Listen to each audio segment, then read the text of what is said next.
Good morning বন্ধুরা, সকাল সকাল চলে আসলাম আমি শুটিংয়ে। আর এখনও মেকআপ রুমে কেউ আসেনি, বাট শালিদি এখনও ঢোকেনি। এটা শালিদির মেকআপ রুমে। আমি একটা ভেবে নিলাম একটু তোমাদেরকে দেখিনি। আমি সকালে যে আউটফিটটা পরে এসেছি তোমাদের কীরকম লাগছে তোমরা অবশ্যই আমাকে বললেও যে এই আউটফিটটা তোমাদের কীরকম লাগছে। আমি আজকে এটা পরে এসেছি।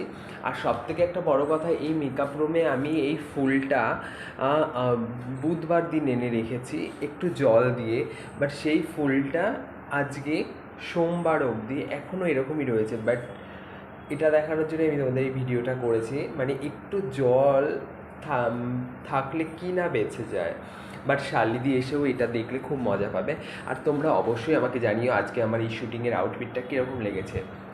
আমি তোমাদেরকে দেখিয়ে দিচ্ছি আমার আউটফিটটা। তো চলো এবার আমাদের কাজ করতে হবে, কাজ শুরু করা যাক। সারাদিন ধরে আবার শ্যুটিং করব।